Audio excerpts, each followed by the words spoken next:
Hello and welcome to another Oblivion Plays FSX video, where today I'll be starting a new series of videos which will be a Around the World in the Carenado Citation series. So, well, the initial plan is to fly this is Gloucestershire Airport, around in an easterly direction, so across Europe, across Asia, across the Pacific, and then from the west to the east coast of North America, possibly via Canada, and then across the North Atlantic via Greenland and Iceland and back to the UK, and through various stops, exploring different airports and different countries.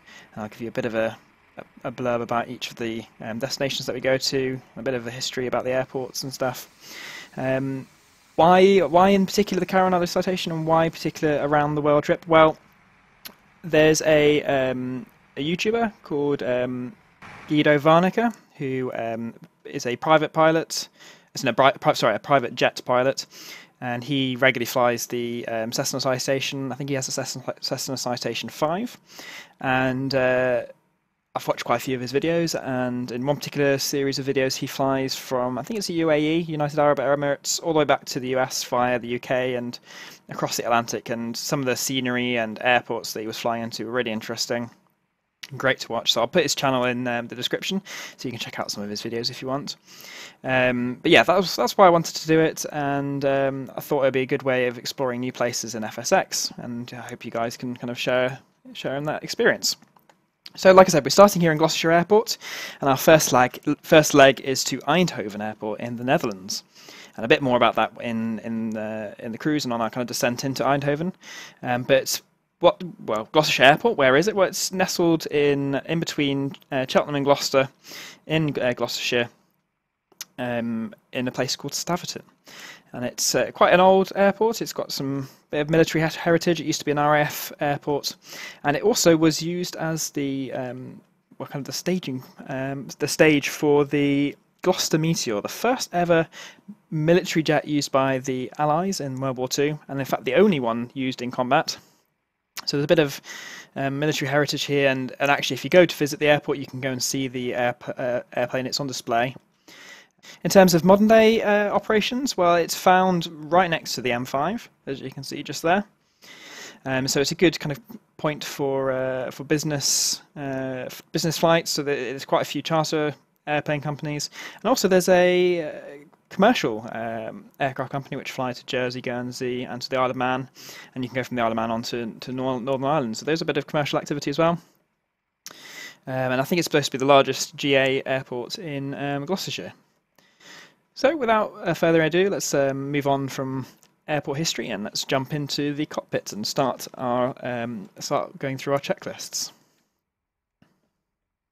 Carenado does give the checklists for the pre-flight checks and the kind of walk around, but as I've stated in my review video, which you can find on my channel and in the description below, unfortunately it's not simulated like it is in certain aircraft from different publishers, for example the A2A series of aircraft.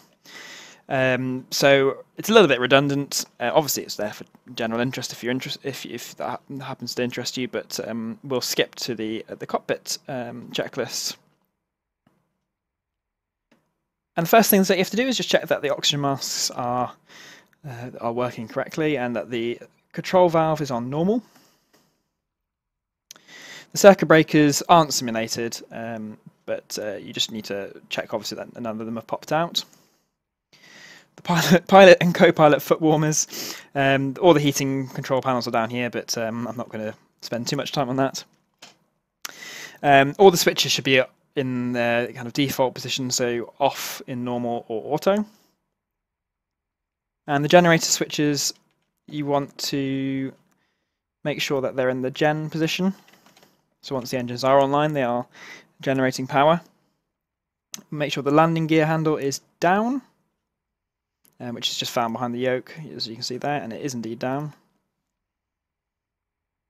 The throttles are at cut-off,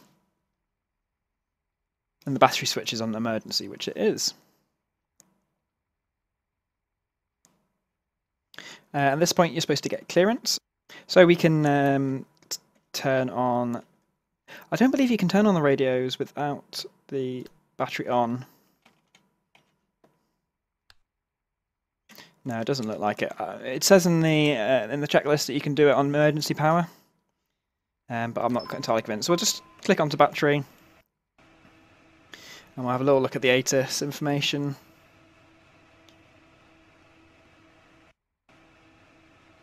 And if you notice, the sound just occasionally just cuts out, and that's one of these bugs that I've noticed with the Citation. And it's a little bit annoying, but it does tend to kind of go away eventually. So runway 9 is in use.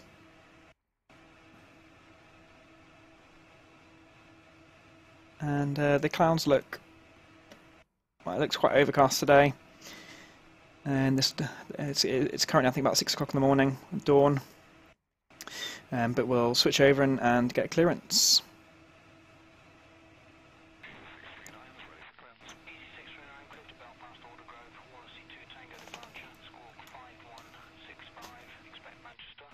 Just wait for a gap in the radio chatter.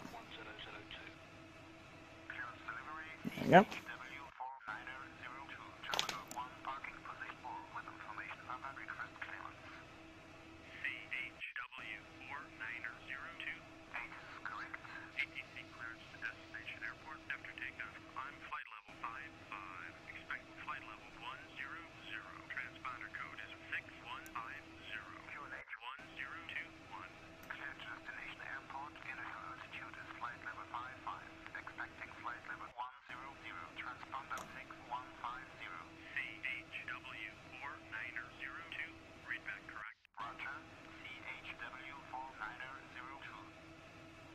Okay, there we go. We've got clearance. I've put in the initial altitude of 5,500. It's demonstrated in hundreds of feet. So it's 55, and that's for flight level 550, 5,500 feet. And then we can make sure that the EPU is connected. So in case you're wondering how you get that, you do Shift 6, and it's the ground power unit, or the GPU. It's called the EPU in the checklist, but well, I'm assuming that's what the EPU means anyway. But it is the ground power unit, and as you can see, it's there. So therefore, whilst we're waiting, we can request catering and the refueling. So using GSX as usual, and this little catering truck. And as per my previous videos, I am using PFPX for my planning.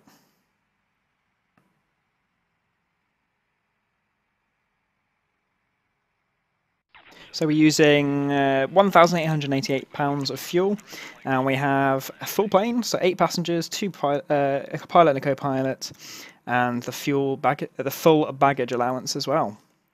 But we're not quite near the gross weight because it's a relatively short flight.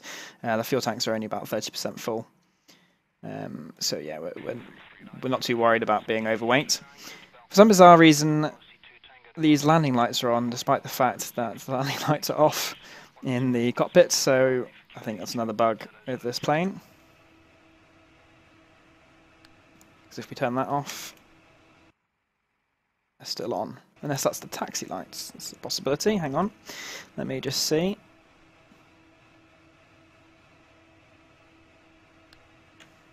That turn off? Ah, they're recognition lights. I'm pretty sure that's not what recognition lights are, but I may be mistaken. Anyway, we'll turn the landing lights off. I'm not quite sure why they were there. Anyway, being distracted. Back to the checklists. So the before starting engines checklist, well, we need to make sure part of it's making sure that the cabin doors are closed, so we'll actually get boarding, and we'll move on to doing the FMC input. If you want to move about, you need to kind of click below this top bar, because if you click the top bar, it disappears, which can get quite frustrating. But anyway, we click the power button, and that switches on the FMS. And then you can see, this is all our kind of current position information, and we can accept that. So, EGBJ is the ICAO for Gloucestershire Airport, or ICAO, I'm not quite sure how it's pronounced. And then Echo Hotel, Echo Hotel for Eindhoven. And then what we need to do as I mentioned again in the FMS review video that I did, unfortunately you can't enter in airways at the moment. It could be something that Carenado will add to the FMS in the future, but at the moment you have to do everything manually, which is fine for the short flight, but it could get very frustrating if you're obviously doing longer flights. But for the purposes of this flight, I will enter all the waypoints in. I'll show you the first few, but otherwise I'll show you a map to the left, and I'll skip ahead so you don't have to watch me input every single one. But the first one is HON, H-O-N.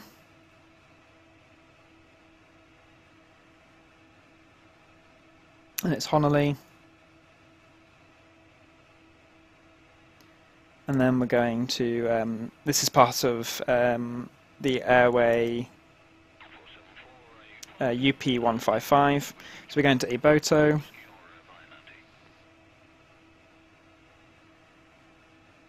Then Banto. Then Sivda.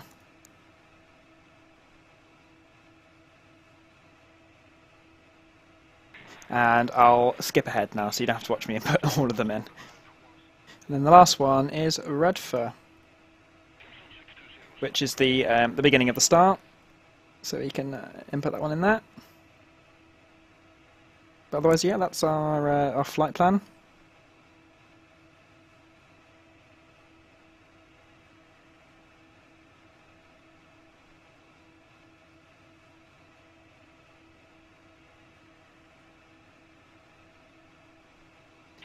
So let's close that down and let's do the before starting checklist. So all the passengers are on board. So we go Shift 6, get rid of all the static elements, close the baggage door, and let's close the passenger door.